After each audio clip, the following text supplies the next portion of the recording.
about 2.5 weeks. Are we doing mic packs or is it all? No, we're just doing it with this guy. Yeah. You had some fancy ones and they didn't work. Yeah, the damn thing stopped working. But yeah, you guys are good. Good to go. All right. Lighting? No, we're good. It was like shining a little bit too much. All right. Well, first question is, where are you from originally? I don't know. I was born and raised here. Oh, you were? Yeah. Okay. I'm a Vegas boy. Yeah. Long motherfucking time ago. Yeah, Vegas boy. So. Henderson area? No, well, technically I was born up north, but I came here as an infant. Okay. So I've been, in Nevada my whole life. So. And then early on, obviously, music. Is that your? Oh yeah. Well, I grew up in the punk scene out here in the the early '80s. But I mean, I was born in 1965, so I'm an old motherfucker. Oh yeah. 65? Yeah, I'm 53 years old. So. No shit. Yeah. It's all this clean living. Yeah, man. And whiskey. Realize that. Actually, it's whiskey. I would blame that. So. Whiskey? No heroin? No heroin. Yeah. Whiskey. Like heroin. Whiskey pickles you from the inside out. Oh, okay. But you don't drink it. Oh no, I drink. Yeah. You still drink? Yeah. Okay. I wasn't able to. Yeah. I was talking a little earlier, but I had a stroke last December, and I didn't drink for 6 months. And as much as I missed my wife, I missed drinking more. So. Really? No, I'm just kidding. But smoking, you didn't smoke. I was. To be honest, the past few years, I've been drinking and smoking a lot more. Really? Yeah. Oh, yeah. okay. And so I think that the stroke was caused by this rhythmic heart that I have, and then that created clots that hung onto the heart, and they were kicking up smaller clots that were attacking my brain, and that's when I stroked out. So, but it wasn't directly related to smoking and drinking, but I'm sure it didn't help. Right. It was a heart defect. Yeah. So. When did tattooing come in? Oh shit! In the '80s, when the punk rockers, all of us, got a tattoo machine, or as we called it, a gun at the time, which no real tattoo artist really calls it that anymore. But right. We got a tattoo gun back in the '80s, and everyone started tattooing each other. This is out here in Vegas. Yes, this was out here in Vegas. Yeah. So that was in mid to late '80s. Mid to late '80s. Yeah. At that time, did you know about like Las Vegas Tattoo? Oh yeah, Las Vegas Tattoo was it. Yeah. Yeah. They were it. I mean, Doc Dog and all that. That was all there was. Were you getting Did you get any tattoos? No, I got tattooed Dante. Dante, okay. Dante tattooed me when I was 18. Yeah. Yeah. She did a little Misfit skull. So that was your first shop tattoo? Yeah. Yeah. Yeah. It's under somewhere now. What happened to her? Do you know anything? I don't know much about that. Yeah. I know that she was losing her eyesight and had some health problems. Yeah. Which apparently we all have. Right.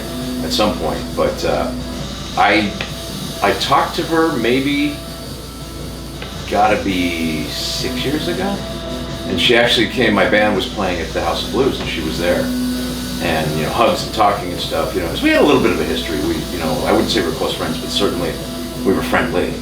And she, by the end of her, she's still with us obviously, but she turned into a fan of mine, which was pretty cool. Yeah. So yeah. She was, from what I remember, she was always a nice lady. Oh yeah, nice as could be. Yeah. Okay. I thought so. So when? She tattooed me at 17, so yeah. that's a pretty nice lady. Yeah. Yeah. Didn't ask for ID. Right. So, yeah. Yeah. When did you had a proper apprenticeship though?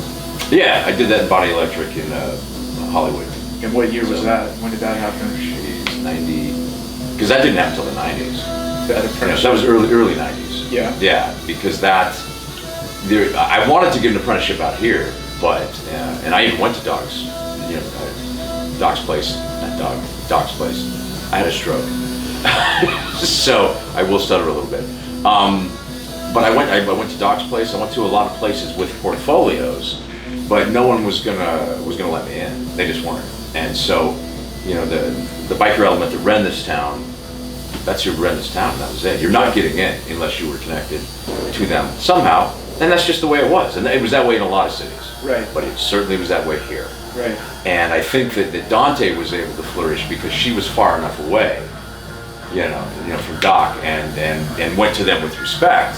And she wanted to do something in Henderson, and they're like, sounds good. From what I hear, again, this is all hearsay, which won't hold up in a court of law, but And that was late. Was that late? Late Oh, that was 80s? in the 80s, yeah. Yeah. Yeah, that was late 80s. Yeah. Yeah, and I mean, still at that time, there were 3-4 shops in town, period. There was nothing. Back then. Yeah. Yeah, Bub was saying it was like early 90s, right? Early 90s is when things kind of started. Well, I mean, at some point, because, you know, I just assumed, when I went out to Hollywood, because I was doing art shows and music, you know, because my punk band, Vermin from Venus even, when I was going back to LA, when I started the Vermin, you know, I'd already been tattooing. So my early bands was going out to Los Angeles, and that's where I hooked up with the guys from Body Electric. Joe Vegas, who apprenticed me, and Jesse Tuesday. Riley Baxter was a young tattoo artist out at Body Electric. Coach Saylor owned the place. He was phenomenal. And so, I know we're talking about a lot of things, but that's why we're here. No, right. So it's the timeline. It's the timeline. Yeah. So Joe Vegas invited me to apprentice at Body Electric. He apprenticed at Spotlight with Bob Roberts. So Bob Roberts, his apprentice was Joe. Yeah. And Joe was from here. Yeah. But moved out to LA, and Joe was, he was an old punk rocker from Vegas, and he got the name Joe Vegas. Yeah, and I wish we talked. We haven't spoken in a long time. There was no love lost by the time we broke up. You know, I'm seeing other tattoo artists kind of thing. You know? Right. And so, but I will never forget him bringing me in. And bringing me into, you know, that lineage of, you know, from Bob Roberts to there. Right. You know, so I hope I made him proud, and I think that I did. But again, we haven't spoken a long time, and that's too bad. Yeah. So. And you were you living out there? I was going back and forth. Yeah. So you were apprenticing at Body Electric in Post Place. So how were you doing that though? You coming out on the weekends. You know, I was working construction, and I would come out here and make thousands of needles, and then take them back to LA. Oh, okay, so you were multitasking Absolutely. in a sense. You had homework to do out here. Absolutely, yeah. I had drawings to do and needles to make. Yeah. There was nowhere to buy needles. Right. Except, you know, you made them. Right. And so I'd get the pins and the soldering and all that stuff, and I'd make, you know, 300 to 500 needles over a few days, and I'm so glad we don't make fucking needles anymore. Right. You know? Which is funny, because when we'll talk about that later. But yeah, so that's where I was. Things kind of fell apart, and I think it was, you know, Joe went to Japan for 6 months, and I was left kind of, what am I doing? So I'd come out to Body Electric, I'd, you know, answer the phones, clean the floors, do anything I was told. Poe ended up tattooing me, and really good guy. Poe taught me a lot. Yeah. Poe taught me about portrait work and a lot of other things. So I used to specialize in portrait work back then. And what a sweet guy. You know. Were you guys making your own inks at that time? Some of the guys were. Yeah. But I can't remember specifically. Yeah. But I know someone like Pope would have probably got some powder and doesn't. You know. He was. Because where did he come from? Wasn't he? Switzerland. Switzerland. Yeah. It's very hard to understand. Joe would do translate for me. Yeah. Pope would ask me something. I'd look at Joe. And then Joe would go, "Oh, he wants me to clean the bathroom," you know, because it was hard to understand me. Yeah. But what a sweet guy. So it was nice. So the people that were major influences, you were working with them pretty much. Absolutely. I think, right? So absolutely. you didn't have to look far. No, it was right there because you know, Joe Vegas is an incredible tattoo artist, and he comes from the Bob Roberts school. Yeah. Mm-hmm. And Bob was a little standoffish to me. You know, I mean, certainly anyone that is coming in, you know, because they had a big party for me out there where, you know, Joe barbecued and stuff, and Bob Roberts was there, Charlie Roberts was there and everything, and then Bob, I had met him at 17. I went into Spotlight to get a tattoo, and I told him what I wanted, and I said, I want like a cool band of skulls, you know, and just this little stupid punk rocker, and he just looks at me and goes, nope. And then he just walked away, and I'm like, oh, is it not something you want to do? And he looks and goes, nope, and he walked away. Fuck. So me and the guys in the band, we came back the next day, and Jill Jordan was working. And so Jill goes, man, she goes, that's kind of a dumb idea. Why don't you just get a bat or something, you know? And I had this bat that I had drawn on my album, and I go, you know, something like, no, actually, she drew it for me. I apologize. She drew it for me. And let's do like this bat, you know, flash shot, pick it off the wall. I guess the bat's pretty cool. And she goes, yeah, I actually drew that. And I said, okay, cool, I love that. And it was a bat, and I wanted a pink moon for some fucking horrible reason. Pink was like my color back then. I'm sure it has something to do with pussy. Let's just call it has something to do with pussy. Something in your subconscious. something very specific about pussy. Yeah. But so I ended up putting that bat, on the cover of one of my albums, and so that was pretty funny. And Jill was amazing and an incredible tattoo artist. I'm not sure where she's at now, but so that was my second tattoo. Dante gave me a Misfit skull, which was really, really funny because she just traced it from the album cover, and it was the size that it was on the album. So your first two tattoos were done in the women, shop, yeah, and they're in women, yeah. And I have done my best to bring women into this industry. I've only apprenticed women, and then for no other reason. Only apprenticed women. Yeah, I've apprenticed too. Yeah, and then my daughter is my last apprentice. Yeah, I've never apprenticed a dude.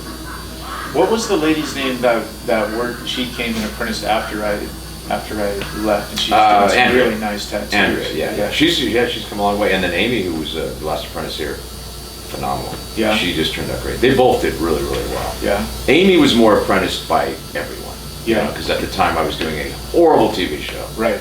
And she was, there at that time. And so her apprenticeship really suffered because of that TV show. And so Riley stepped up mostly and finished her apprenticeship. When did you? So where was the first shop then that you worked at in Vegas? It was not Swag, but it was Swag was where I came. But Swag was the name of the shop? Yeah, but Cornfed and all. Starborn. Yeah, Starborn. So those guys were. So you worked at Starborn? Briefly, yeah. Okay. And then what? How did? But then I came to this. They were friendly with Swag, and so you had Painless Wayne, Cornfed, and these guys that were all there when I was coming out here. I assumed I was going to stay in Los Angeles. Yeah. And just move there and everything else, but I just don't like Los Angeles. Right. I just flat don't like it. So at the end there was me and Body Electric certainly didn't end on the best terms, but that was only briefly because Jesse Tuesday actually ended up coming and working here for a while. So and then me and Pote had nothing but good things. I talked to Pote fairly recently on Facebook. Oh yeah, of course. Awesome. Probably a couple years ago. And then I feel bad about Joe. I should probably reach out at some point. I just haven't. It's a weird, not a weird thing, but it's kind of the point of this doing these interviews is, when you lost Paul, that broke my heart because I had finally realized everything that he was trying to tell me, but I was so like I'm doing weird birds with X's on their eyes, and I'm doing crazy looking flames. Yeah. This old man doesn't know what he's talking about, and all this shit. And he's looking at my drawings, trying to figure them out. And but I had just started realizing all the shit they were telling me was what I was actually doing, and now my tattoos were actually starting to look good because I was finally doing what they said. And it really bummed me out that. Yeah, they didn't get the opportunity, and then I call you, and you tell me you had a stroke, and you almost died. It's like, well, fuck. What if I not? And I don't want to sound selfish, but man, what if we never had another conversation? And it's the same. Well, and I'm glad you're doing well, and your time here. I remember you walking in, and you had some issues. You just got out of the joint and stuff, and I just shook your hand and said, "Welcome to Pussycat." Yeah, it was. I mean, you were very humble, and you were a hell of a tattoo artist too. So I had no. Well, okay, so when did this happen? When did this shop happen? I got here about 97, something like that. To this 96, space? To this space. Okay. And it was a little fucking head shop, piercing shop called Swag. Yeah. And just ran by fucking pieces of shit in a shitty industry.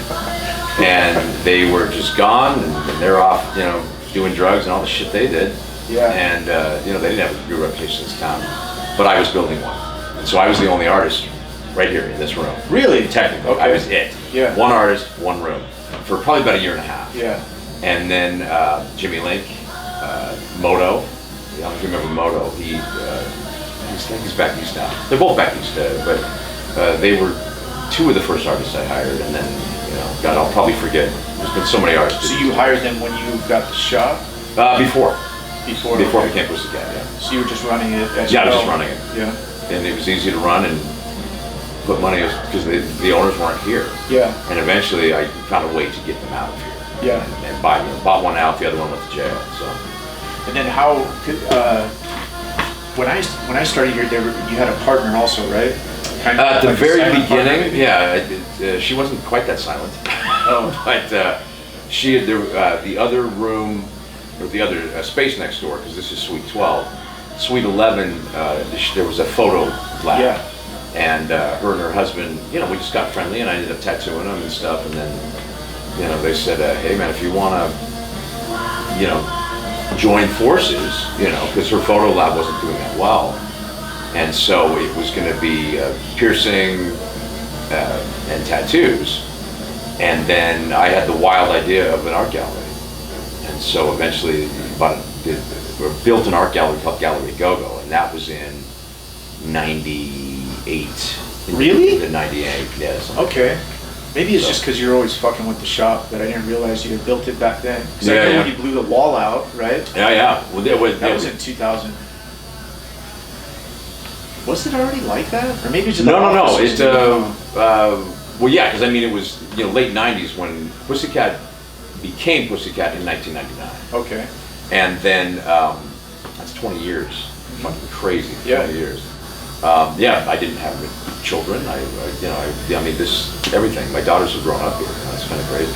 Yeah, then I started tattooing in 2000, and it seemed like right after I started tattooing that Pussycats was the shop that people wanted to work at. Well, yeah, it was.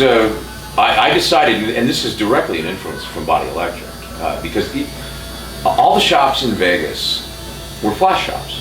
Yeah. All the shops everywhere were flash shops. Right. But the thing that I noticed in LA tattooing was custom. It's a flash shop as well. You can pick anything you want off the wall. I mean, Sailor Jerry was a flash shop. There's nothing wrong with that. It's not a put down now. Everyone thinks that custom work, is the only way to go. But back in the day, when you walked in and got a sailor tattoo, something that was a rite of passage too, and it was what was available. Because especially if you look at the mentality of Sailor Jerry and the older guys, if you're drawing for someone, you're not making money. If you're tattooing someone, you're making money. Right. So pick a fucking design off the wall, give me your money, and get the fuck out. And I mean, they put more pride into that, obviously. Right. But even back when I was making needles, I'd be in this shop making needles, and I remember Jimmy Link walking up to me. He goes, "What are you doing, boss?" I said, "Making needles." He goes, "That's funny. We're all tattooing because we bought them." Yeah. And I go, "Yeah, I don't want those needles." He goes, "Just try it." And then I tried. I go, "Oh, well, this seems to work fine." That was the last day I made needles. Yeah. But I was just had that old school mentality. You make a needle. There comes a point where, with needles at least, where you do, needles are pretty much needles for the Yeah. most part. I mean, there's some shitty ones, but Oh, for sure. I mean, I still make all my own ink and then machines and all that Yeah. stuff. But needles, and I wanted to do it. I was like, I'm going back. I'm gonna make all my needles and do Yeah. the same thing. Like, there's no point because maybe I don't know. Maybe you can make a better one than what these. I machines are don't know. doing. Those black claws are pretty badass. when I pulled out a nice 9 black claw needle and I lined and I went, the fuck am I using any other needles? Not an endorsement for black claw, but those are good needles, And so I can't make a needle that good. Their stuff does it seems to be more. It's consistently good. Yeah. Whereas other needles are they're fucking up. And then I guess you also look at it. For me, I mean, I was basically trying to do grimy tattoos when I started tattooing. Right, so it's kind of, I feel like you should pay those people back. Yeah. Like I paid my rent basically off of trying to find grimy tattoos and duplicate. Yeah. In a sense, grime right? is phenomenal. Yeah, and all those guys, and just like buying flash or buying a machine is just kind of repaying that, making sure, give something back. Absolutely, at least. for Don't sure. just take a bunch of shit. Yeah. So you wanted to do a custom shop. What was the idea for having booths and rentals? Right off the bat? I can't remember because I don't know that I ever did percentage. I think that it just, I built the shop that I would want to tattoo. And so I just immediately, to the previous owners, I said, look, I'm just going to give you a fair rent. Because I'll tell you what, if you're not here running this place, and I'm not a thief and I'm not a fucking liar, but if you come in and you haven't been here and I had to pay the power bill, and now a $200 tattoos comes in, if you think I'm giving half of it, you're fucking crazy. And I was honest about it. Let me pay you a fair rent, and you don't worry about when I come in. Because they weren't here. And it just, and then I immediately got the freedom of what it is to just be your own boss, even at the early stages of Pussycat. So that was my point. And Pussycat rent is triple and double now. But so has my rent and the economy and everything else. I think at the time these guys were paying $600 a month. That's what I paid. I'm pretty sure. That's it. And that's awesome for you. Right.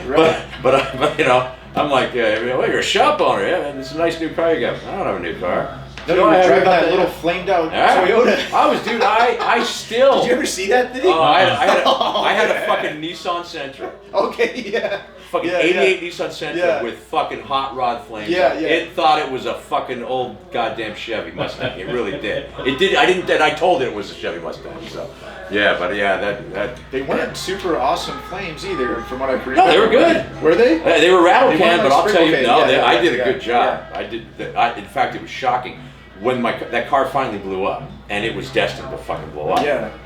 The tow yard ended up taking the hood off and hanging it on the wall because it said DV or Dirk or something on the end, and because I pinstriped it with with one shot and everything. Right. Yeah. But I did rattle can and then masked it off, and I brought him down. I had a nice fade for rattle can, man. It was kind of funny. I love that car. I remember standing out in front of Paradise smoking cigarettes, and Bub going like, "Oh, there goes that fucking guy! Look at that shit! Look at that shit!" Driving down the street.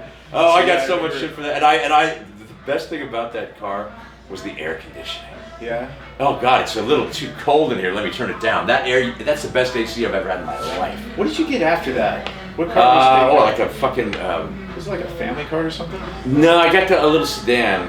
Okay. Some short-lived. I can't remember. Yeah, something like that. Some weird shit. And then eventually I got a truck, and I had a motorcycle for a while, but it's tough to ride a bike in this town and then get groceries, and shit like that. So. Yeah. So you did the rental, and almost immediately, yeah. Yeah, and you were by far the only person even doing anything remotely close to that in this city. This was first of all, this was the very first custom shop. Yeah. Because I prided myself in we will draw for you. Mm-hmm. Yes, there's flash on the walls, but you don't have to get it. Not that there's anything wrong with it, because I had plenty of flash and stuff, but. It was a pride in the art, and that's what I always had, and that's why I wanted to build the art gallery when I did Gallery Go-Go, which coincided with Pussycat, and I did these art shows called Tattoos and Trash, and I went from LA and Pomona and Vegas, and my first art shows were in LA because there was no art gallery in Vegas, and so after 2 years of doing art shows in LA, I'm like, why the fuck don't we have an art gallery? Right. Because the first Friday wasn't around. There was no art scene. There was very few galleries, and so I said I'm going to build a gallery with a tattoo parlor, and so I busted out walls, and all of a sudden we put up an art gallery, and we were very successful on paper. Trust me, I wasn't paying bills because people don't really buy art, but the first show was Tattoos and Trash, and it was a showcase of tattoo artists' other work because we were still not widely regarded as artists. I remember my father going, tattoo artist. That it was gangster shit or something. Like it's not. You can't do that. That's a criminal element kind of thing. And he was wrong. He was wrong about a lot of things. But he was certainly wrong about that. But I prided because I was an artist. I wanted to showcase other tattoo artists, and so that was really the thing that Gallery Go-Go was. Sprouted from or whatever. So there's that stroke. The reasoning yeah, for sure. What was the first Tattoos and Trash when Ryan was here, or no, way before that? What year did you do the first one? Oh shit, because that was in LA. I think it was '98 maybe. Oh, okay. See, I didn't even know about that one. Yeah, because it wasn't out here until I did 2 years in LA before I even brought it back to Vegas. And then what year was it when you did the Pomona over at Rolo, right? Wasn't it Rolo? Rolo Castillo. Yeah. Man, I can't remember. Late 19, 2001. It was at least 2001. That sounds about right. Because I was there. Boom! I could see the poster in my head. Is it the blue one? Yeah, there's a poster out there that has. Yeah. I think it's 2001. Yeah. So that was the one. I think that was the first one that I was in. Right. Because then we went to Pomona, and I think that might have been when Ryan was here, but that was probably because this shit came from everywhere. Yeah. That art show. I mean, when I started tattooing, I was saying it the other night that the only art show for tattooers that I knew of was Suits Made to Fit when New School did their thing. Right. And then they put that book out. And then you did that, and then that was it. And then the skateboard, there was a skateboard one that they did back in like North Carolina or something. Right. But that was it. There wasn't anything going on out here, anything remotely close to that. And there was very few people. I mean, you were painting watercolor, right? I mostly did acrylic. Right. I've always struggled with watercolor. So, but I do acrylic mostly. So then it was just Kent and Ryan for the most part. Yeah. That was it. That was it. Pretty much. Yeah, there wasn't anybody else out here painting. And then I was trying to learn how to do acrylics because you did acrylics. Right. And I had no fucking idea what I was doing. And so I was doing Prismacolors. Everything was Prismas. And then started learning how to paint with watercolors. I think. Joe Vegas taught me how to do watercolors. Yeah. We did real traditional flash, on the cold press and the contact paper on top, and we'd throw it on the ground and stomp on it and make it right and put all the corners on. There was a lot of old school stuff he taught me that I will teach my daughter and other people before. But yeah, those I just have always felt comfortable with acrylic. Yeah. Well, I guess Jesse Tuesday obviously painted too. Yeah, Jesse was here. Phenomenal. Yeah. But it's just strange to think that, and that was only 20 years ago, that you had every single person that painted with watercolors was under this roof. Absolutely. Was in this shop, and and now it's almost, when I come back, it's like a weird bizarro land with everybody, wearing. Well, that's how everyone's doing. Yeah. I mean, and tattooing has certainly slowed down for all of us because it's oversaturated. And that's just the way it is. It blew up too much, I mean, it was easy for Pussycat to be top dog when there was no one else around. Sure. I mean, we had diversities and Tattoo Heaven, and we had things, but that was on the strip. When I built this place, it was to be a local shop. We didn't care about tourists. We cared about our own. And we tattooed our own people that lived here. We weren't against tourists, but we're off the beaten path. If you're walking the strip looking for a tattoo parlor, you gotta walk a long motherfucking way to get over here. So it was very purposeful there. You had a mission, and in a sense, there was probably nobody else in that time that was thinking, I don't want the perfect location, I want the location that people have to look for and come find. Well, it was also the location that was handed to me. Yeah. I was already here, so if the previous owners hadn't been here, I would have been somewhere else. Okay. And if they hadn't been such complete fuck-ups, I wouldn't have been able to take the shot. I mean, with money, it took money and partners. And my God, I've had partners through the years. Yeah. I never fucking get. My only partner right now is my ex-wife and the fucking IRS. Yeah. And they get more money than I do. Yeah. So, but at the time, bringing on partners even silent, it's just not a good idea. In my case. And boy, it only took me 3 motherfucking partners to figure out, don't take on fucking partners. Right. Because then it becomes a fucking democracy. And much like a band, if it's not a dictatorship, if one guy doesn't make all the decisions, you'll barter all day trying to make everyone fucking happy. So that once I pay out a lot of things, but my interests are purely mine now. Yeah.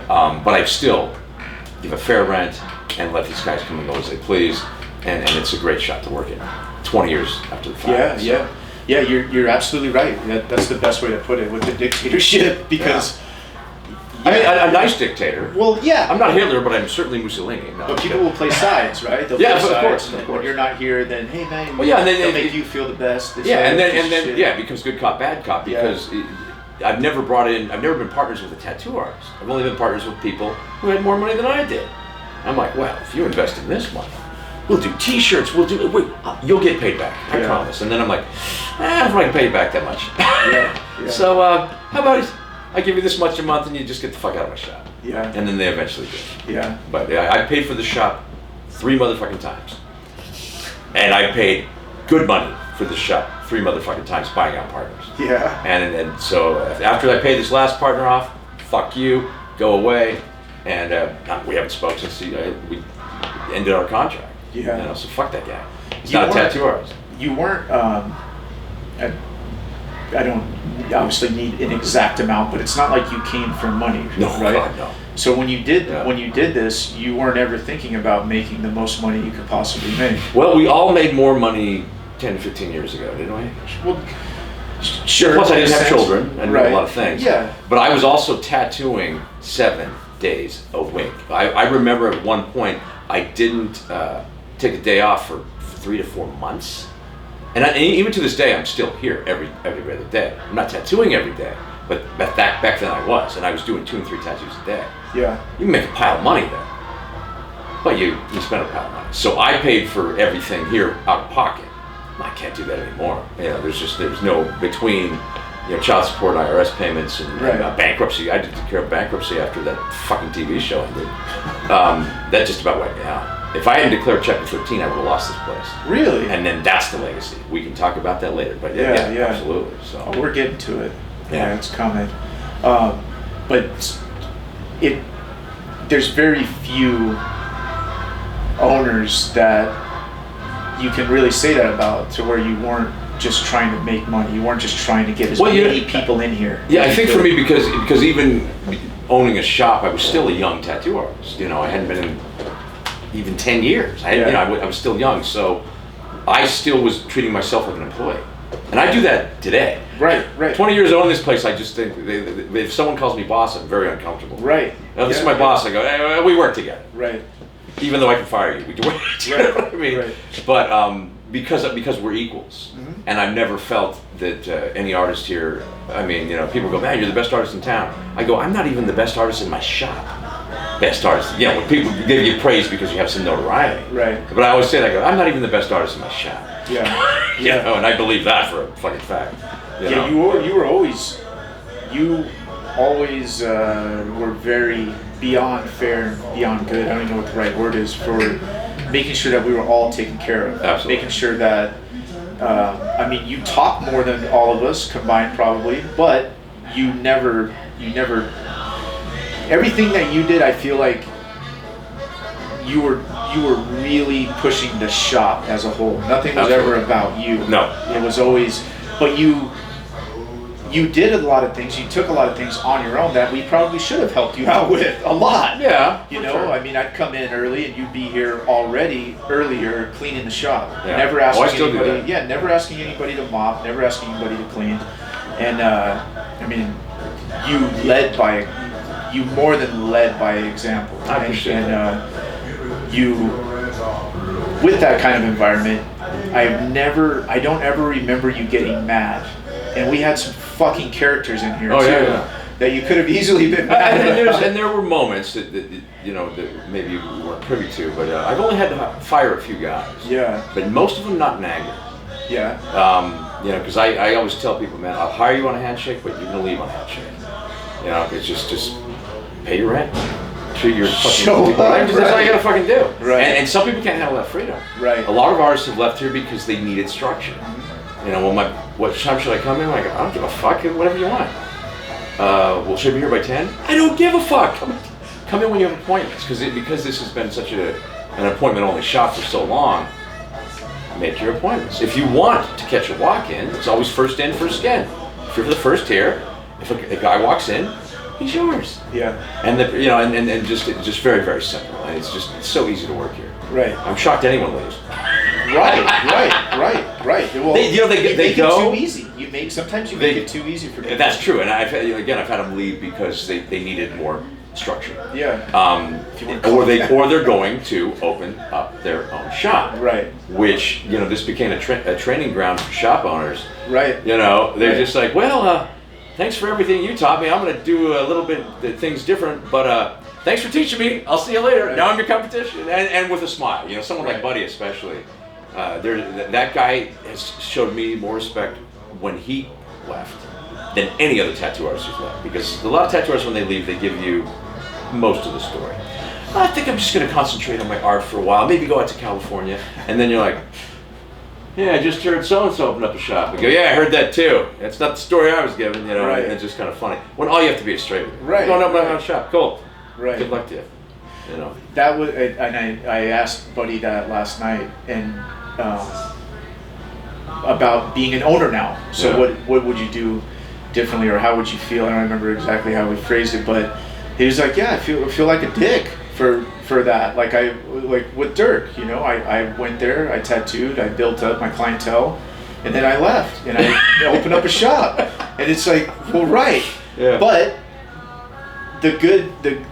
what I said, and not trying to justify it, was that, well, the hope is that you create something that you're proud of. Absolutely. Because if he left and did some dumb fucking bullshit and just did some gimmicky bullshit diversity crap or whatever the fuck it was, then you're not going to want to say he worked here. You're not going to want to say like, yeah, that guy worked here forever. Why did he work here? Why did that asshole work here?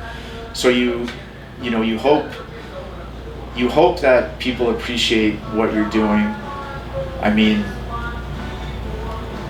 it seems like now people are going more towards a private studio where you're already giving them their own kind of private studio. For sure. But you still get to work with people and you still get to talk to people. Yeah, I mean, this is the only shop that I'm even aware of that has set up private rooms.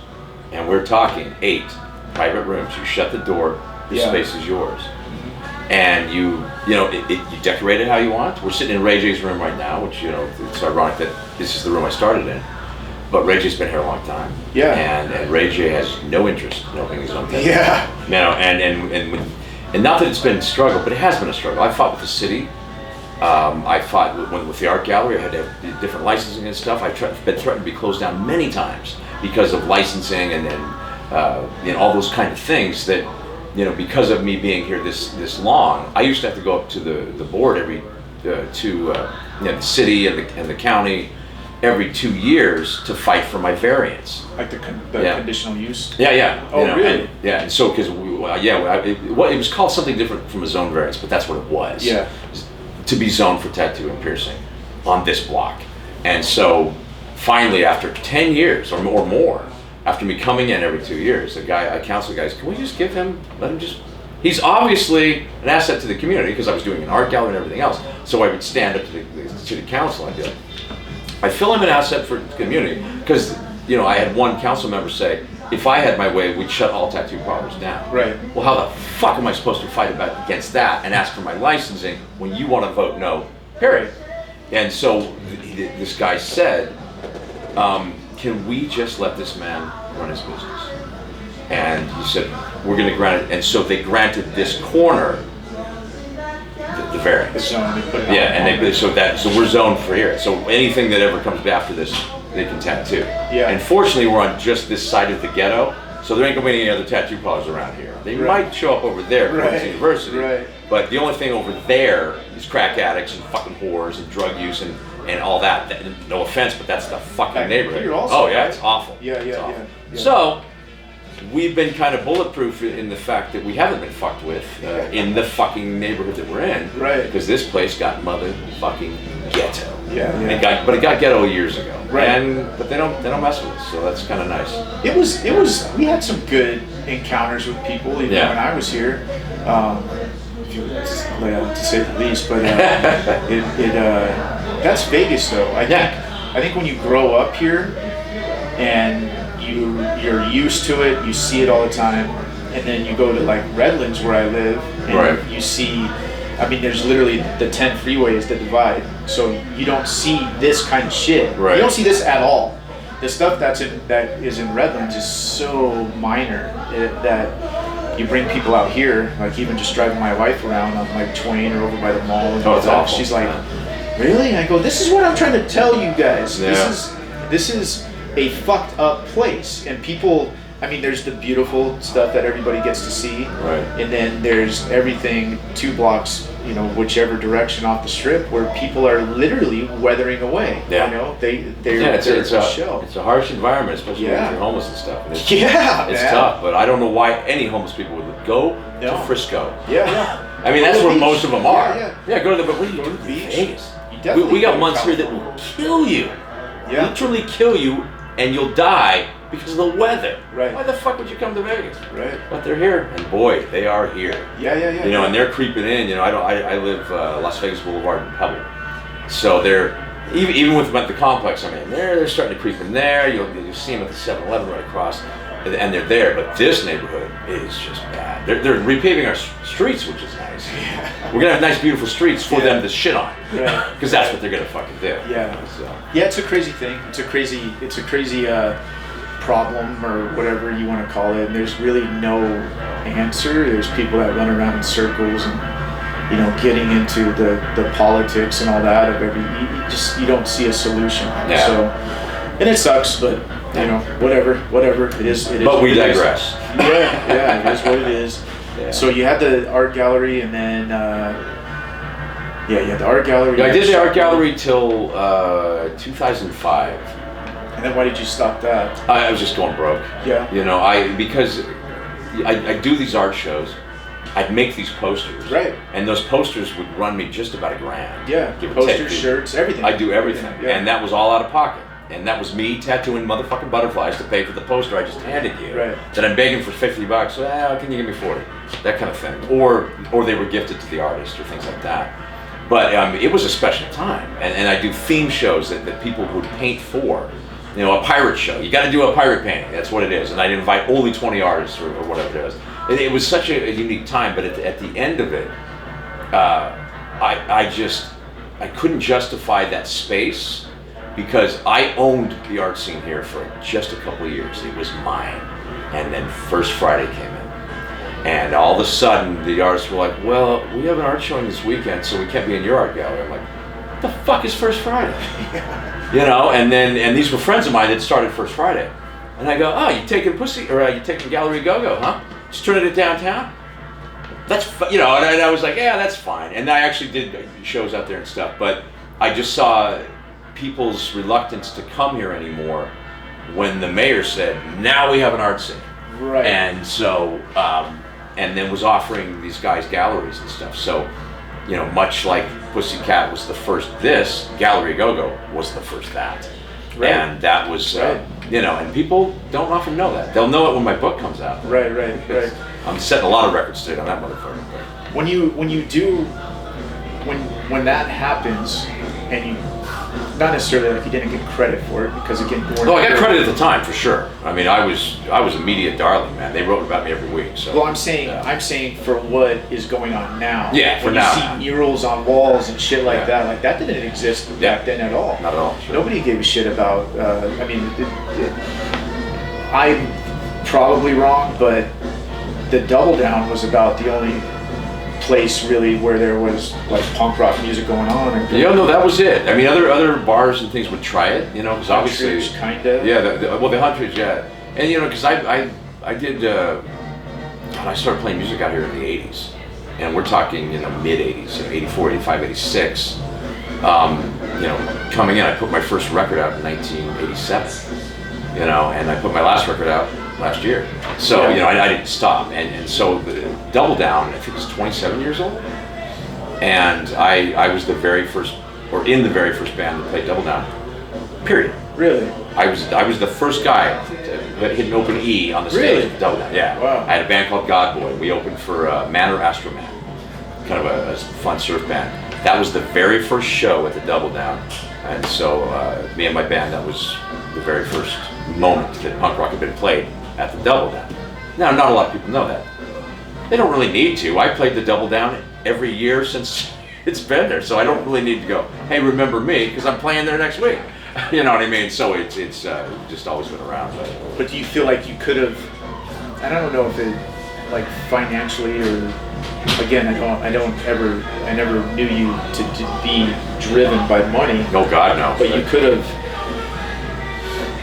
Do you feel like you maybe could have made more money by putting it out there more? Or? Oh, I could have made more money now. You know, Yeah, I think that sometimes my integrity fights with my ambition, because, you know, if someone comes in and they can't afford a T-shirt and they really want it, I just fucking hand it. Right. I'm like, oh, just fucking take it. Because they think it's cool. You want somebody that thinks it's cool to you know, wearing and it, right? so if someone loves my record, I'm just take it. Yeah. You know? And then when the last label I was on, they go, you can't keep giving it away. I go, I'm just so happy they like the music. Right. And I've been that way forever and ever. When I got audited in 2008, which was more fun, sitting there with the IRS, and he goes, okay, well, tell me about the band. You know, how much does the band make? And I go, well, we don't have to make that much. I go, let me explain it to you.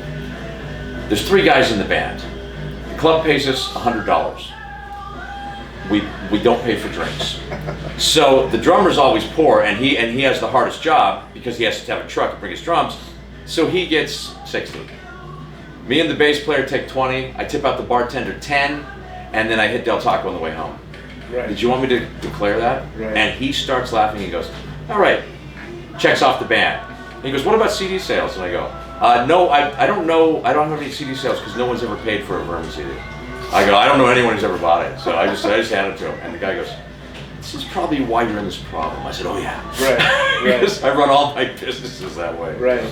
So, but I can't, because even, and we'll talk about it soon, I'm sure, but even when I did television and I wasn't paid, I still didn't capitalize on it. In fact, during, after the show started, I hated it. And I boycotted it, and I told people that don't watch it, not to watch it. You idiot, sell some T-shirts. Fuck no, the show's fake, don't watch it. Yeah. When you want to talk about that. Right. Right. Well, that's the thing is it. To me, when I saw the show, I was like, what in the fuck is going on right now? And then I think Ruckus was posting about it, saying like, hey, just remember, it's a show. It's a show. That's what we're doing, a show. And then anybody that knew me knew that I worked here. Yeah. So then they're like, well, what's going on? What's up with that? And it took me years to get my reputation back from that fucking show, but I got it back. Okay, so how did that come about? Well, I had worked. I'd done Miami Inc. And I had done a show with Ami previous called 30 Things Before You're 30. Oh yeah, I remember that. When they came here. Yeah. That was when you were around. No. I remember that, but I wasn't working here. Yeah. Okay, so that was I had the timeline. I don't know, but this was when Miami Inc. was it. Yeah. And that was the only tattoo television, and those guys, they caught some shit. Ami got the same death threats I got when I did that shit, because real tattoo artists, you sell out, you piece of shit. You fucking, what did you, and I'm like, it's a fucking TV show. I'm trying to take care of my fucking children. Which was how I was sold. Now, when the show becomes what it became, I go ahead of myself. So, Miami came and filmed here a Vegas episode. And they couldn't have been nicer guys. The production crew, everyone. Ami was a fucking nice guy. But this was right around because Oliver was coming out here a lot. Right. And so Oliver's like, man, you might want to be careful about them. And Miami guys, man, that kind of thing. And then Kat had come out here. She was getting her own show, Oliver was going to be part of it, and then that fell apart. Right. That's their story, not mine to tell. Right. But certainly, and then probably 2 years later, I think I was approached, or 3 or whatever. I got a call, and I'm like, okay, so we want to do a show about a tattoo artist who cover the bad tattoos, and that's what I was known for. Really, certainly known. I would cover anything. Right. People come with a tribal armband, I can get rid of it. Right. And even Oliver would send. He goes, that's. He goes, there's only 2 tattoo artists I know. It's you and Clay Decker, and Oliver would send people down from fucking Dallas to Vegas for me to cover up their work, because I was just so. I don't know exactly how the phone call started, but all of a sudden I'm at the Roosevelt in New York, having a meeting, talking about a TV show. And in my head, awesome, it's my show, my tattoo parlor. my band, they're talking about everything. We want you, your experience as being a father, all of this. I'm like, wow, that could be really fucking cool, because I thought it was going to be real.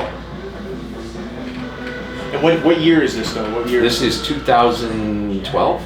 Okay. You know, so yeah, been here a while. You know, and then we filmed a sizzle reel for True TV, and the show was me, my band, covering a tattoo, writing an album. Like all these things were filmed, and it was like, wow, this is insane. I'm going to sell albums. If this gets on TV, it's everything that I do. Because I'm pushing the art, I'm pushing the integrity of a custom shop and all that stuff. You're not trying to be a baseball player. Yeah, exactly. So then all of a sudden, they had a whole different format, and they said we all the band footage was taken out, and they kept the fucking bass player with the fucking Duck Dynasty. I don't say his name, by the way. They kept the bass player for Duck Dynasty beard, and said he's going to be your sidekick. He'll book your tattoos. And I go, why do I need a sidekick to book my tattoos? He goes, because you guys are funny together. And we were funny together. So they wanted a buddy comedy, they wanted a family show, they wanted tattoos, they wanted a little edgy but not too much because we're following Duck Dynasty, and they wanted a guy who looked like he was on fucking Duck Dynasty. And so by the time we get to filming about 5 episodes, I realized the show was not what it was going to be. And then we had to go back and refilm because they had to insert this sidekick into every scene because, let me look at your bad tattoo, and he'd point and laugh, and it was fucking funny. Because I point and laugh at people's tattoos all the time. And then I walk the strip all the time. It's because it was all contrived and silly. And you know, and then I meet him at a bar, get drunk, and then get tattoo him the next day. It just became so bad. And when I first got on set, and the producers are nice, the production company's nice, A&E was nice at the time. What do you mean set? Wherever we were at. Okay, right. Okay. It turns out the set was here. Right. Or where we're at. So you show up on set, talent, which is hostile talent, is what A&E eventually labeled me and became the new band. But the actress comes in, and I didn't know she was an actress because I saw her reel with the bad Pamela Anderson tattoo. I was like, oh my God, I can't believe you got that. She goes, got what? And I go, that tattoo. She goes, oh, I don't have that tattoo. She goes, yeah, I'm just an actress. They're going to put that tattoo on for me. So the makeup department put it on for her with a fucking ballpoint pen.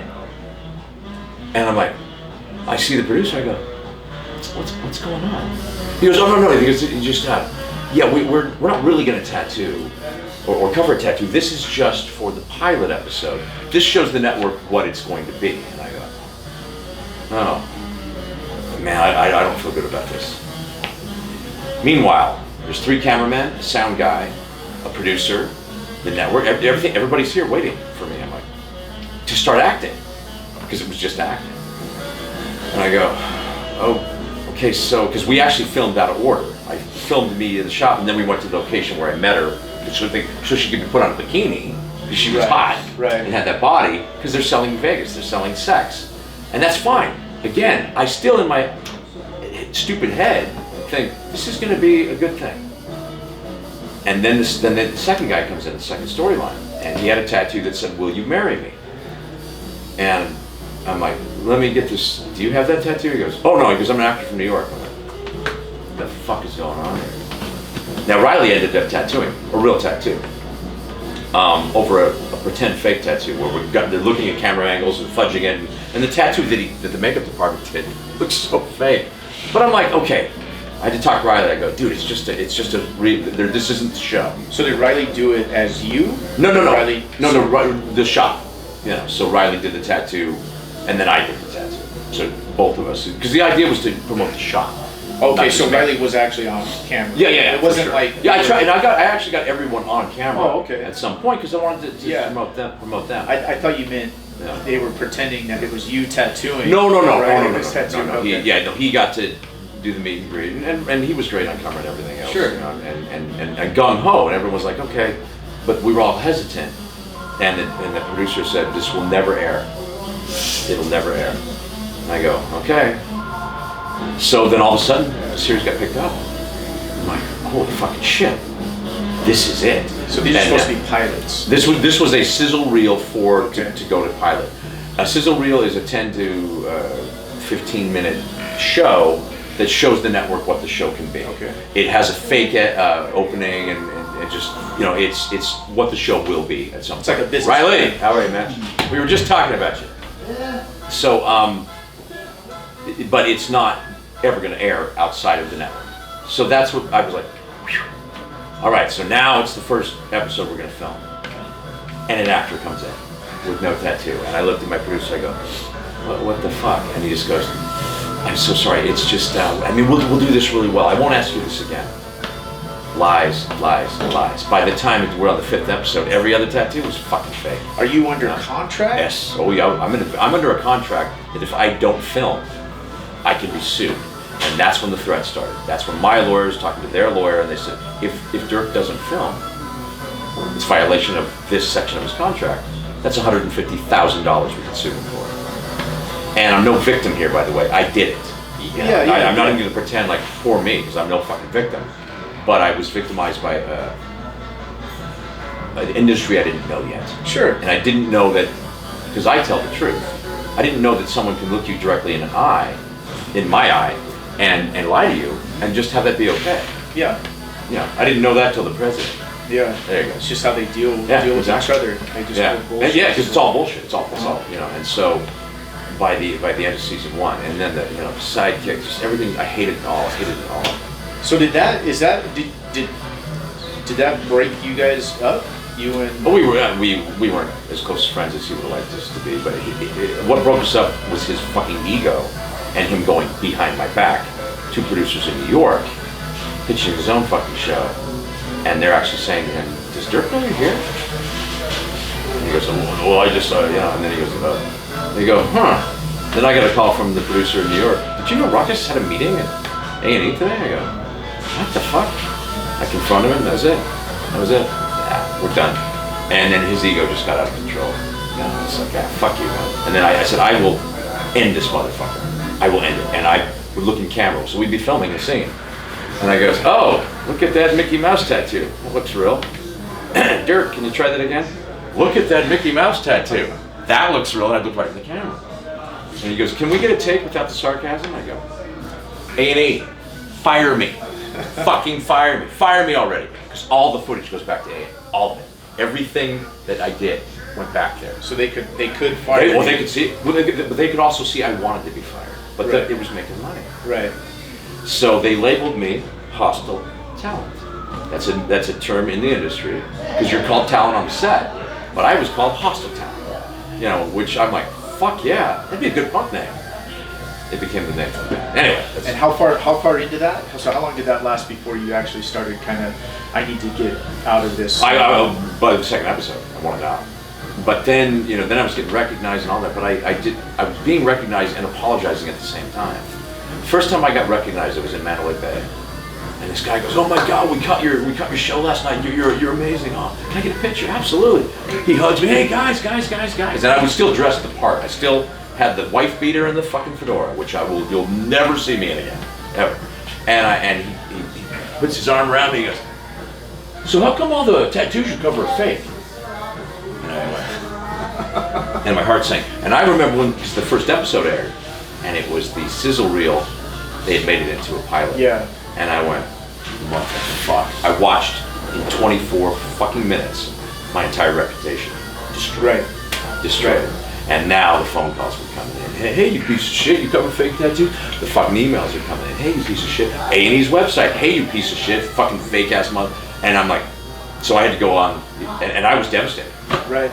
Within 6 months I was back in therapy, and within 2 days I was drinking again. Yeah. I was drunk on set almost every day on that fucking show. Because that's how I got through it. I'm like, can I get a shot of whiskey, please? And I was allowed, because I was the star. Can we get Dirk a shot of whiskey? And he's like, the producer's saying, please monitor Dirk's drinking. I go, yeah, I'm the star of the show. Can I get a shot of fucking whiskey? And then I did it. So anyway. Well, that was a weird. The part that the main thing that I was worried about was I watched it. I don't even know if I made it through a full episode. Oh, they're awful. Yeah. And then I knew immediately what was going to happen.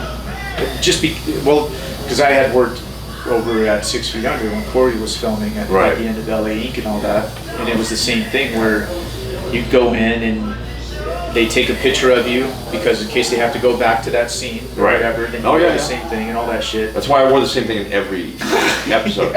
Because it's stuff that was 3 months was put into a different episode. Not Right. Yeah, all the bullshit. Yeah, in season But 2 you- we were able to have different episodes. But you realize how fake it is. Yeah. And then, so I'm watching you do this, and I'm going, what the fuck is he doing? Yeah. Because you're absolutely right. You've done, and just as a friend and out of respect, you've done so much, and that's what this timeline is all about. You know, you had Doc and Paul, and then you had like the 90s, and then what you did, and what this shop has done, and how many shops have came out of it. Good shops. Yeah, for You sure. know, so you've got not only good shops that have come out of it, even though you're right, you know, like Yeah. they come and then they go. Yeah, that's okay. That's okay. But it's when you think about that, and then within those shops that came from here, other, you know, it's branching out from the center of this, that people are gonna just like Yelp. They're gonna look at the negative reviews Sure. and they're gonna see, for people that don't know you. Yeah, you yeah. know? And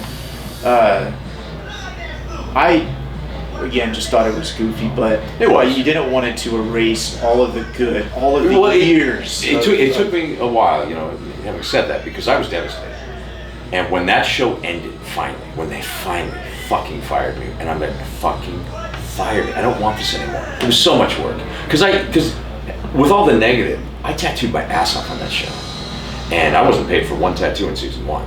Season 2, those were real people with real problems. No more actors. Oh, I'm really? like, no, yeah. All of season okay. 2 was completely. And to be honest, there was only a handful of fake tattoos in season 1.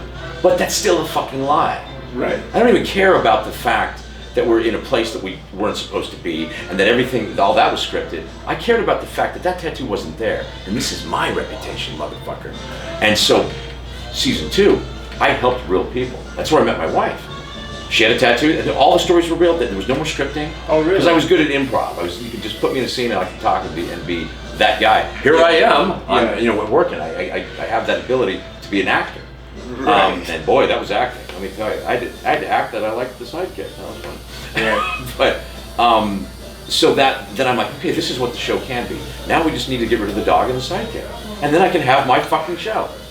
By then, it was just done. And so when I got the call that I was fired, I was relieved. Now, financially, it would have been nice to go 3-4 seasons, because now I pay off my debts. I pay off my ex-wife, my child support, anything now. Boom.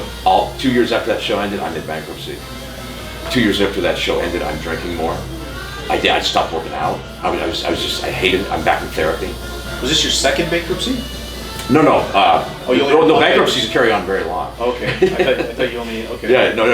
I'm still in that bankruptcy. I have just about 11 more months on that. But the audit is what snowballed. Oh, the audit, that's right. The audit was 2008. The bankruptcy was 4 years ago. Yeah. Just right after the ending of the show. But I just went on the offensive. I told people, do not watch it. I've got a sign that says "fuck betting," and then I just and boy, the network was. Then I'm like, I got myself back, because people go, yeah, the show's fake. I go, yeah, I fucking know I was on it. Right. Yeah, but why did you cover fake tattoos? I go, because I was under contract. Anything else? Because you can't hurt me if I fucking own it. Right. You know, what? No, that Right. show was real. The sidekick right now is on Fremont Street going, no, it was real. I just don't work at the shop anymore. Yeah. Fucking idiot. Yeah. You know. Yeah. Well, at least that's done. It is. Yeah, it is done. I mean, it's still. Unfortunately, it's still there. There's a guy coming in a few minutes because he loves the show. Yeah, whatever. Is it still on TV? Yeah. Oh, really? It keeps getting rerun. They keep sending it to other markets. It's gone worldwide. Are you serious? That shit was top fucking 3 in Colombia. Really? Yeah, but it airs now because they just keep selling the reruns. A&E's very smart. They're ruthless. Yeah. They're a horrible, evil fucking entity, but they are smart. They took this show that they barely paid any money for, and me. They own my image. They owned everything. They own it all. I wasn't paid. Everyone's like, at least you get residuals. I'm like, fuck.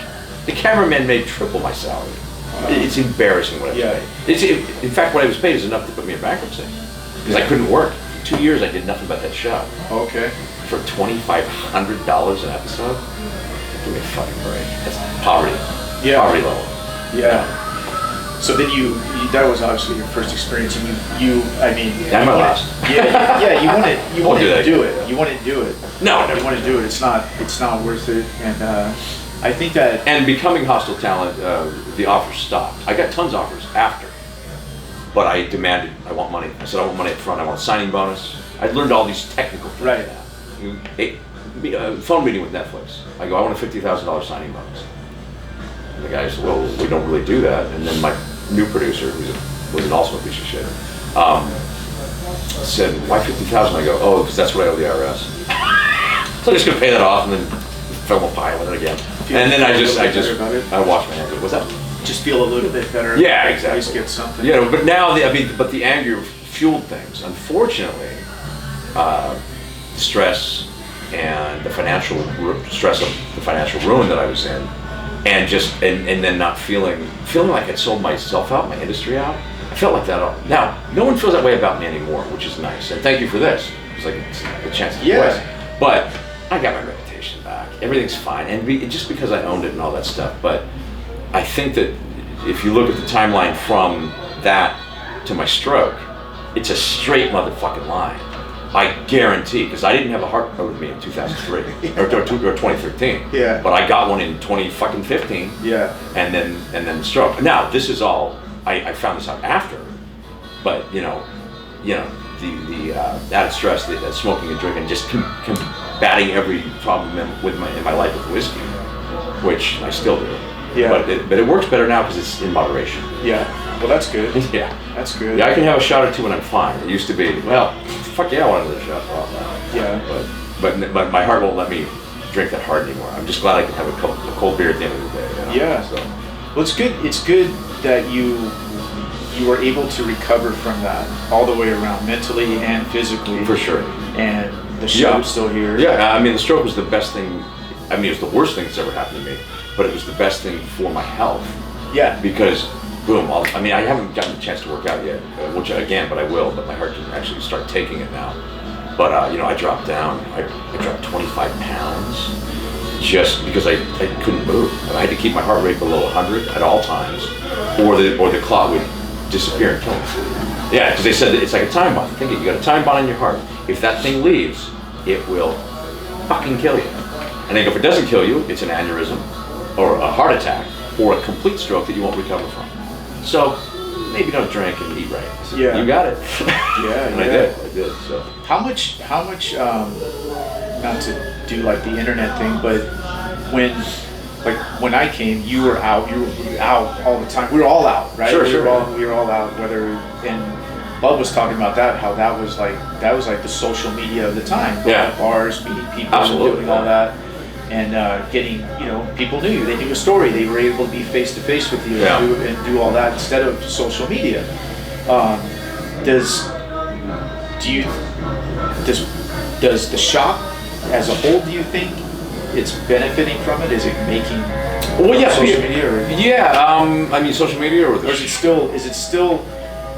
I mean, people just knew about the shop. Yeah. So that was word of mouth back then. Right, right, Certainly right. didn't do advertising, Right. and especially I was playing in a band sometimes 2 gigs a week. Right. And so that was promoting, wear a Pussycat shirt or whatever. People, I was known. Right. And the shop was known, and so that was bigger. Now with competing with 250 other shops, Right. who have a better social media producer than I do. I don't know. I try. We all Right. do the best we can on Instagram and all that kind of stuff.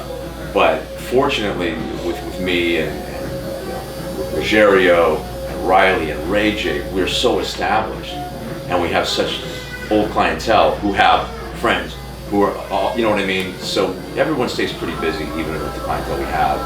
But we are competing on a level that is tough, because you have a guy that opens a shop on the west side who has been a tattoo artist for literally 7 months, and now he's opening his own shop because his mom's got money or whatever. Now, I'm not speaking, this is no one specific, by the way. Right, This is right, just a scenario Right. in my head.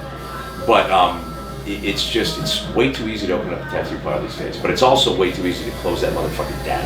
Right. Because with the competition, my longevity is the fact that I'm not going away. The name reputation's here.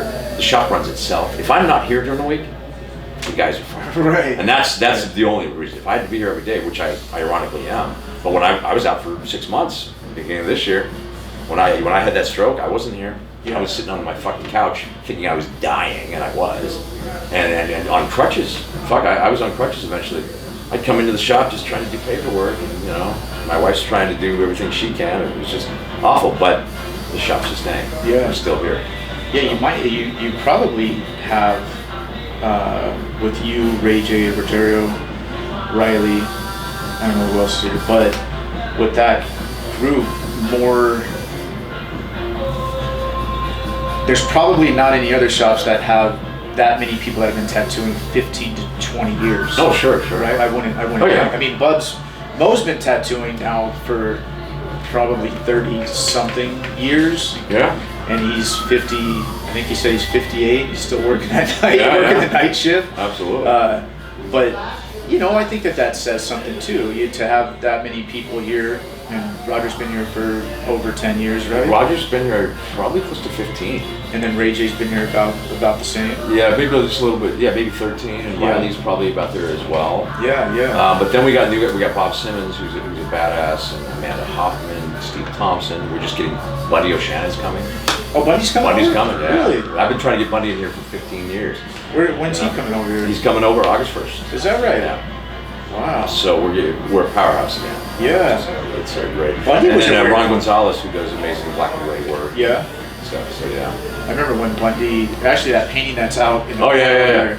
And I came back to visit or something, or maybe tattoo after I left, and I was like, who did this shit? And Ryan said, well, it was Bundy. Bundy did that. Bundy, and I was like, who the fuck's Bundy? And then I learned who Bundy was, and then I met Bundy, and he's one of the nicest guys around. Yeah, he's awesome. Yeah. Very, very excited he's coming. Yeah. You've had. I mean, I remember when Ryan came here and started working, and Buddy and I talked about that and how big of an impact he had on tattooing, also. Yeah, shame what happened to him, but at the time, he was quite prolific. And then you had Kent Kelly, right? Dave Logue, right?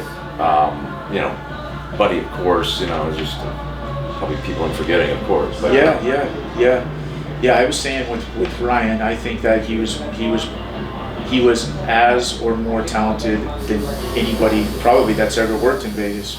Yeah, he was amazing. From every aspect, painting, machines, he's knowledgeable. His integrity could have been a little better, but that's a personal thing. Yeah, sure. Yeah. But yeah, it fucking sucks. He struggled with the truth sometimes. Yes, he believed his own bullshit Yes, sometimes. he fucking did. So, I don't know, man. Hey, we all got problems. Did I mention I did a horrible reality show where I lied every day? So, hypocrite. Right. So now, what do you do now with the shop? I guess are there any new plans? Well, we have our 20-year anniversary this year. Yeah. We're going to do that in October. We're going to get some bands and hopefully get Aaron Coleman to do a poster and a few other things. So we're doing a really big celebration there. And I, of course, would want you to be, because all the former artists we're going to invite if they want to do a painting. Heck yeah. Yeah, so I'll hit you up on that separately, not on film. And then I'm trying to get my book. I have a book called The Devil and Dirk Furman, which is an unapologetic and not so modest history of surviving in Las Vegas and on my route to becoming a short-lived reality star. It's a real funny book, and it talks about growing up in Vegas. It talks about my growing up in the punk scene. There's social commentary on it, a lot of religion bashing, which is pretty funny, and the story of the TV show too. From a different point. When I first started writing this book, the first time I started writing the book, I was angry, and now I'm not angry anymore. I'm still angry, but I'm like, fuck it. What are you gonna fucking do? It doesn't hurt me anymore. Right. So I'm writing from a better standpoint and telling the story 100% accurately from my perspective. There's not a lot of characters in the book outside of me and my twisted psyche, and it's not a true autobiography. It's more excerpts from a life, and each chapter has a very specific theme to it. And I'm about 80% done with initial writing, and then in a couple years I'm going to do a series of fictional stories. What's up, buddy? We've been talking about you too. How's it going? Good, we're having fun. His ears are ringing. Yeah. Been praising this guy for hours. Just wake up. I'll leave that. Make me blessed. You know I love you, cocksucker. And then my Dirk from the Hostile Talent. I didn't mean to promote today, but I did. We had our last album came out last year. Sweet Dreams from the Gutter, best punk album I've ever done in my entire life. It's amazing. And that we just played Punk Rock Bowling, which with my stroke being in December, my only goal was to get to Punk Rock Bowling in May, and I fucking did it. Because trust me, I was for 4 months I was just weak and couldn't play guitar or sing. I couldn't even talk. You know, and my speech has come back about 90%. I still struggle a little bit, but that's if I get caught on a word or I get excited and then I start, I just like that. But you know, a few months ago I was having trouble talking, which my wife was happy about. It was like, shut the fuck up finally. But we were all kind of worried about it too, because I had to meet with a speech pathologist and things like that. Right. You know, all in the recovery. So. So that's kind of it. You know, celebrate the 20 years of this place. Get my book out next year, so I can put that aside and move on to other projects. You know, I do socks for Merge 4, cool tattoo socks. That I get a great deal with them, and then I'm doing a series of tikis for Tiki Farm. Dirk from Signature Tikis that I'm going to be doing next year as well. So, yeah, just always got my hand in something. Right. You know, right. I mean, it's nice to talk about what was, but I also have to have a what is. Yeah, absolutely. Or what's going to be. Yeah.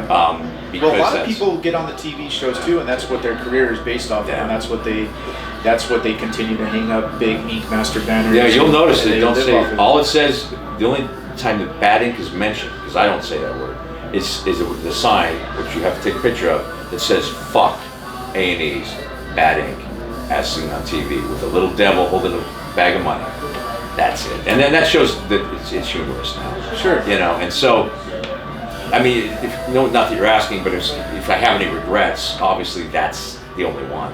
But regrets are a waste of fucking time. I did it, but I did it. Now I owned it, and I've never endorsed it. So it's not like people can't say, yeah, when you used to lie about that show. I go, not once. Right. I lied on camera because I was acting. I tell people. You go to Jerry Seinfeld's fucking house and ask him if he's still living across from Kramer. It's a fucking television show, loosely scripted with fake. It's a television show. Yeah, and we can all agree it was stupid. Yeah, absolutely. You know, it was stupid. So, but aren't they all though? Well, yeah. No, it's right. lowest common denominator. They want to market to basically middle America, because every person who likes my show goes, "Hey man, I like that show you're on." That's every accent. It's not some beautiful woman from Manhattan. I love your show. That never fucking happens. It's always that guy. Right. Tattoo at a 3. Giving you a hug with a do-rag and a rebel flag on his fucking truck. Yeah. That's it.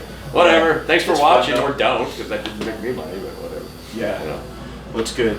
Well, hopefully, I don't know, man. I think it goes without saying, but you know that we all love you and we all appreciate everything that you've done for us. You know, means a lot. You've done a lot.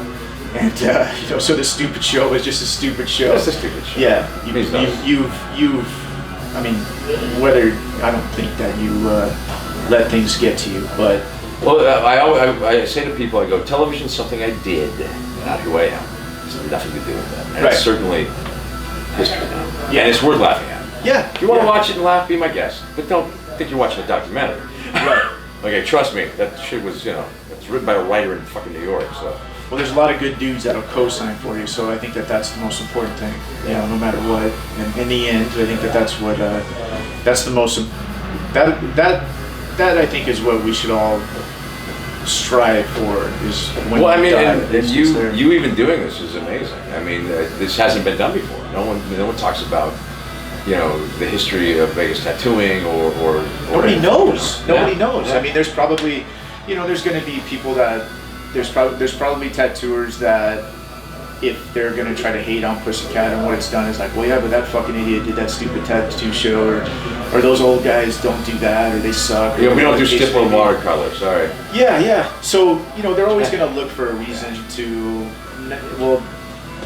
Well, I mean, if they're not talking about if someone doesn't hate you, you're not doing your fucking job. I'm not Mr. Rogers here. Right. I mean, I've been hated before, but have you seen me on the stage?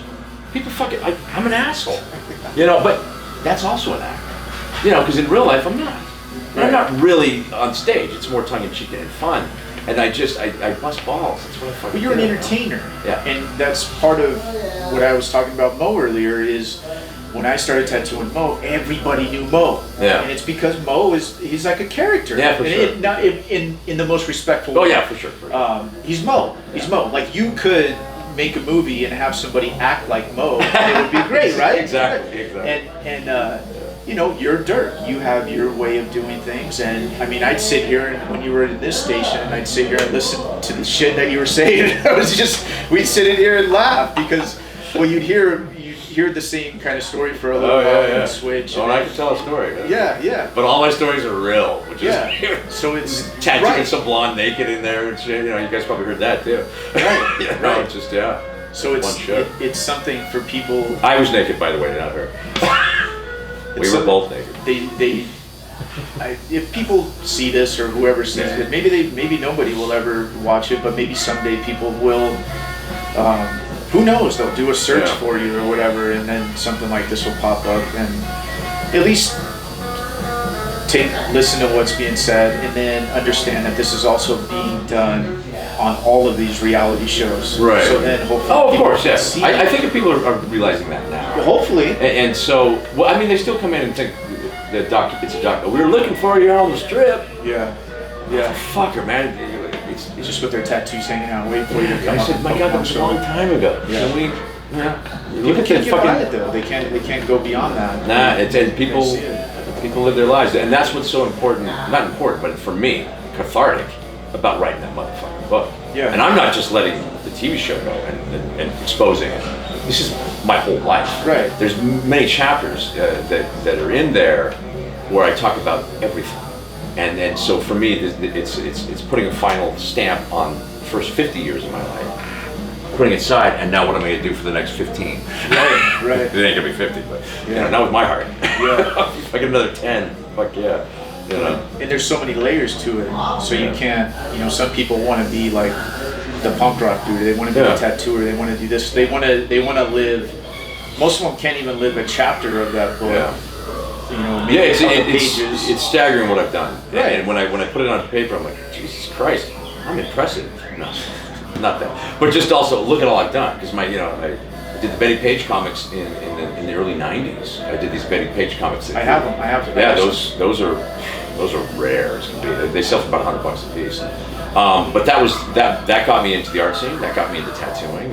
So by doing those books, it created this snowball that kept on going. And then being in the shop, all of a sudden I built an art gallery, and then the art gallery did this, and then I got noticed for this, and then I'm on television, and television. Oh, that did nothing. But it's just no matter what I do, even the stroke, I will be better for it, learn from it, and be stronger. Without being too weirdly spiritual or things like that. But you know what I mean? It's kind of like You progress. Yeah, and I don't dwell on it. One thing, the reason I didn't talk about the stroke for a long time. First of all, I couldn't, but second, I didn't want to be defined by it. You look at like Luke Perry from 90210. He died while I was recovering from a stroke. Same age, probably the same lifestyle. He died, I didn't, and I don't know the guy, but it was on the news as I'm recovering from a fucking stroke, and so I realized how lucky I am that I did recover, but none of us, it's all about the now. This is all we fucking have, is now. I don't know what tomorrow is, and yesterday doesn't fucking matter. Right. That's why things like the television show, or other bad decisions I've made, it's not the only bad decision I've made, fuck. Very good. Yeah, look at my bank account. Brushing those kind of things off. Well, yeah, but you start feeling better, and I have to smile about it. When I was hit with that stroke, I'm like, maybe I shouldn't have had that last cigar.